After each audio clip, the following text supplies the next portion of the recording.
Hello, over to the province of the video edition of the fifth quarter from Calgary, not from McMahon Stadium. I had to get out of there as fast as possible to get away from that stinker. 41-21, Calgary Stampeders win handily, win impressively, and raise a lot of questions about the BC Lions, particularly their first half performance, in which they were trailing by a franchise record 24-0 in the first quarter, 34-0 in the first half before they started to make a game of it. The players talked about holding them to 7 points the rest of the way, but of course the damage had been done. A couple things to think about, really. Now having a few minutes to think a little bit more about this game. What was exposed? Well, certainly the absence of Angus Reid certainly is certainly a cause for concern. I'm sure Angus will be back next week, but what's behind him in terms of depth on this offensive line is very, very troubling. Patrick Kabongo at left guard and Jesse Newman at right guard did not play well. Dean Valley moving into center, where he's not been successful in the past. At center, he struggled too. Procedure calls, time count penalties.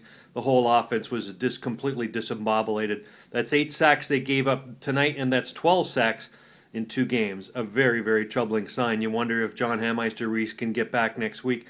Hameister-Reese was on the field working out last week. I don't know whether or not they thought that was successful or not. But at this pace, a call to Matt Norman and say, forget this teaching for a while, because this team really is going to need some help going down the stretch.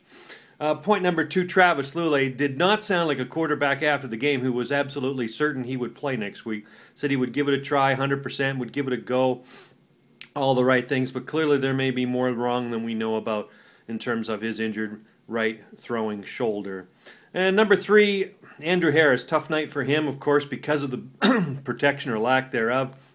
He had 40 yards on the night and saw his lead in the yards from scrimmage category race with John Cornish shrink. The Stampeders were clearly feeding Cornish the ball in the second or throughout the game, really, to try and get him to Normie Kwan's Canadian record and also the yards from scrimmage title, which everybody talked about as being a slam dunk win for Andrew Harris when he passed Terry Evanchin a few weeks ago, but that clearly now is in jeopardy. A lot of things to think about this coming week. The Lions play Saskatchewan next Saturday.